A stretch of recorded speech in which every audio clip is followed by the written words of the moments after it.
Coming up next on Hands on Windows, we're going to take a look at a major update to my favorite Windows 11 utility. Podcasts you love. From people you trust. This is TWiT. Hello, everybody, and welcome back to Hands on Windows. I'm Paul Thurrott, and this week we're going to take a look at an update to Win11 Debloat, which is one of those great utilities I've mentioned in the past for kind of de-insurtifying Windows. In fact, what came out of this is I ended up writing a book about de-insurtifying Windows called De-Insurtify Windows 11, which I'm not trying to sell you on exactly, but we've discussed a lot of the topics in this book on this show, right? We've gone through a bunch of the utilities that I mentioned in this book, like Tiny11 Builder, which you can use to create a really clean install of Windows 11 if you want to start fresh, or Win11 Debloat, which is a great way to clean an existing Windows 11 install. But since the last time we talked about this, the author of Win11 Debloat has issued a major update that I think will be quite appealing to people, especially if you're not super happy using command line utilities and so forth. You remember that back when we first talked about it, it was completely text-based, right? And it's still a PowerShell script behind the scenes, but it's easier to run, and there's a GUI now. And so I'm on the Win11 Debloat site. This is on GitHub. It has a picture of the UI there, but if you scroll down, he has this really handy way to get this script running remotely. And so what you have to do is start a terminal window, but run it with admin privileges, like so. And I don't really have to make this any bigger because it's going to download and unpack the zip file that includes the exe, and then the exe is going to run, and there it is. So unfortunately, this thing does not, let me see if I can get it as big as it can be, but it won't really fill the screen. It's kind of an awkward app in some ways, but again, much friendlier than it used to be. So there are two modes now. There's the default mode, which I do not recommend, and then a custom setup, which we'll look at in a minute. So if you go to default mode, what you're going to get here is the scripts or the apps recommend or desired configuration, right?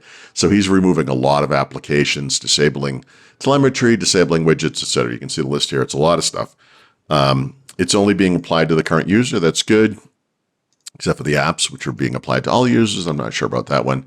And he has auto-selected this option down here for the restore point, which actually does make sense. However, let me back out of that. I do not recommend that. So I'm going to run that one more time, because I think the real power here isn't just stripping everything out of Windows, because at that point you might find that you need some of it back, but rather to just strip the stuff out that you want to get rid of, right? And so we'll look at that in one moment.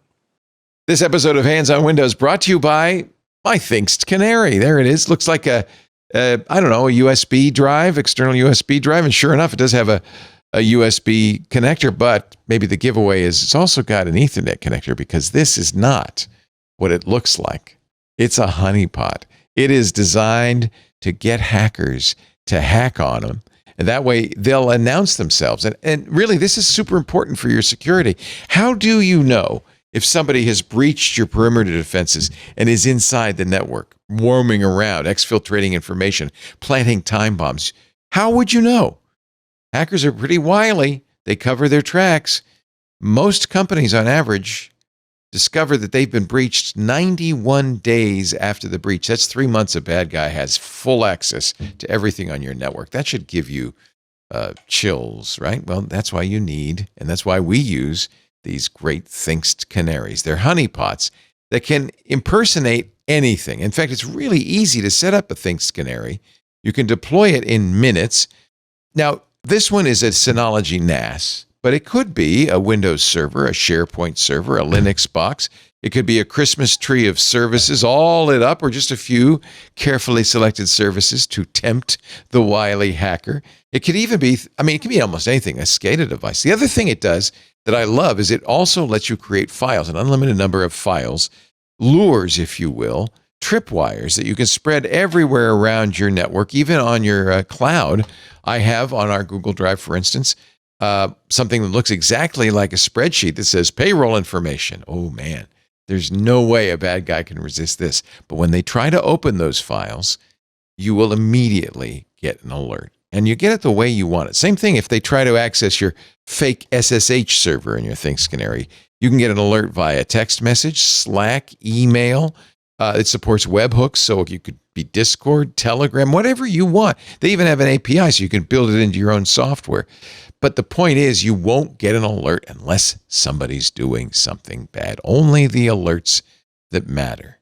Just choose a profile for your Thinkst Canary device, register it with a hosted console for monitoring and notifications, then sit back and relax, because an attacker who's breached your network cannot resist attacking your Thinkst Canary or those lure files.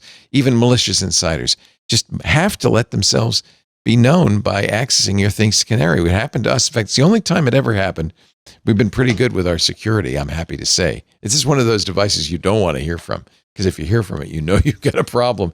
But better to know than not know, right? The only time it ever happened to us, one of our team had put, it was for a review unit of an NAS device from a company who shall remain nameless, that went out and pinged every port in the network. I immediately got an alert. It said it's coming from this IP address. We tracked it down and we disconnected it, threw the device out. Now, that turned out not to be a big security issue, but it was good to know before it became a big security issue. That's why you need a Thinkst Canary. A big bank might have hundreds. You certainly should have one for every segment on your network. Small business like ours, maybe just a handful. Find out. Go to canary.tools/twit.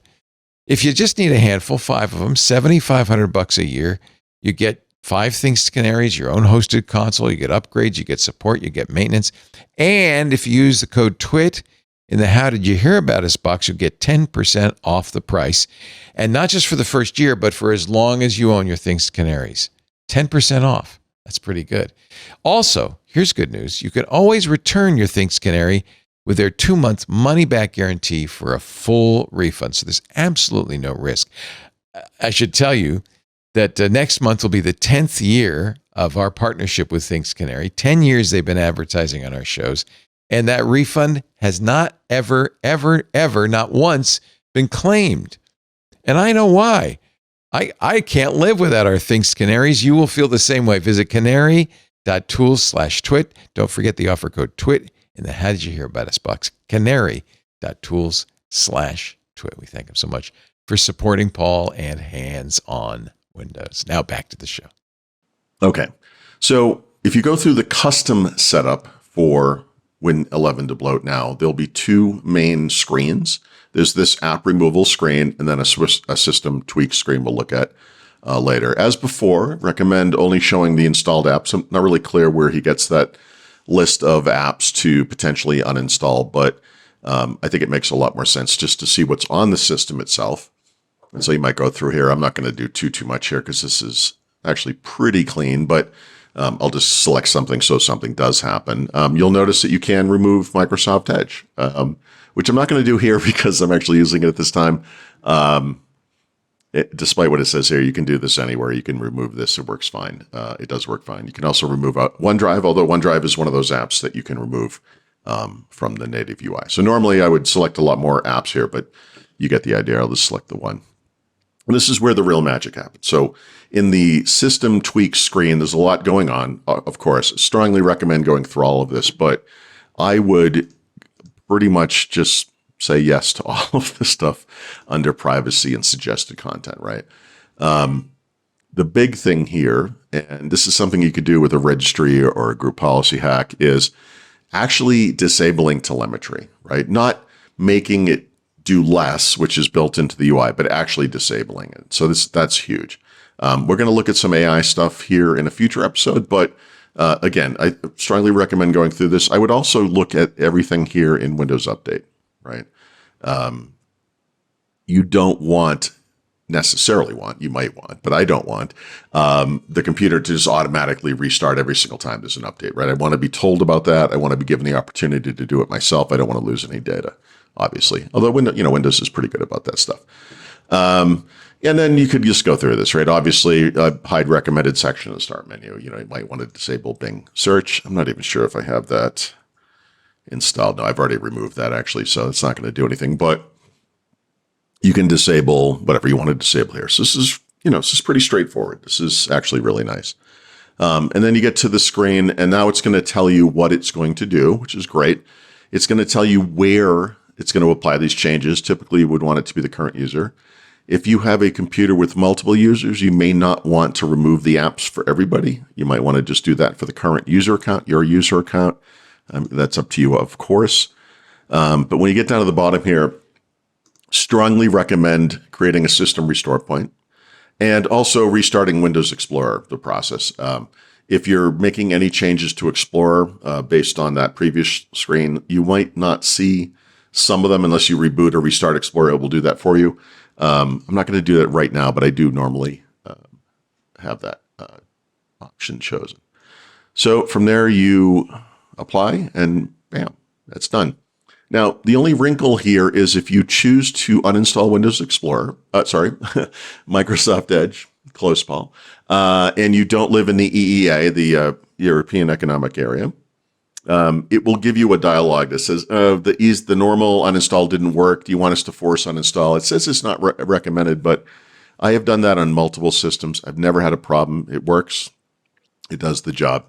We can close Explorer. Now, as far as me showing you changes from what I just did, that's going to be difficult because I've already cleaned this system before, but you get the idea. And this is a way to, you have the system. It might be a little messy. You might have things installed and things going on that you didn't want or didn't anticipate or whatever.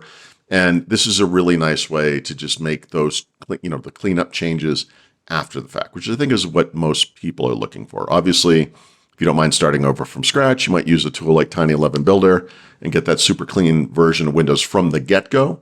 But when you do that, you might have to install a handful of apps, right? That one will get rid of Edge, it will get rid of OneDrive, et cetera. So you might find you have to go into the store and maybe install a couple of apps. But I recommend using Win11 Debloat. And if you are not a big fan of terminal or command line applications, I get it. But this is just a simple copy paste. You have to run it as admin. Boom, you're done. It's fantastic. I mean, this thing just works great. So I hope you found this useful. We're going to look at some AI removal techniques in the next episode, kind of building off that DN certification theme that we started here today. But Win11 Debloat is one of many utilities that do this kind of thing. Of course, it's my favorite. It's the one that works the best in my opinion. I hope you like it. I think you should give it a try. And we will have a new episode of Hands on Windows every Thursday.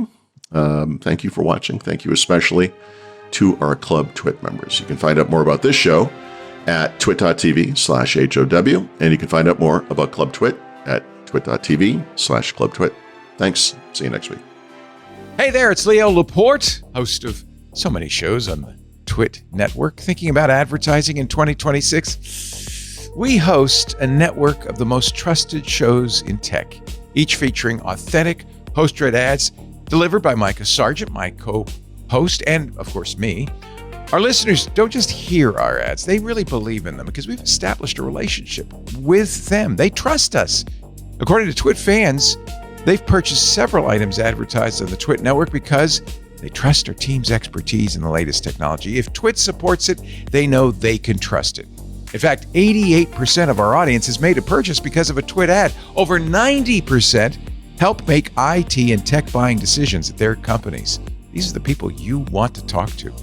Ask David Couvert. He's the senior strategist at ThreatLocker. David said, TWiT's hosts are some of the most respected voices in technology and cybersecurity, and their audience reflects that same level of expertise and engagement. It's the engagement that really makes a difference to us. With every campaign, you're going to get measurable results. You get presence on our show episode pages. In fact, we even have links right there in the RSS feed descriptions. Plus, our team will support you every step of the way. So, if you're ready to reach the most influential audience in tech, email us, partner@twit.tv, or head to twit.tv/advertise.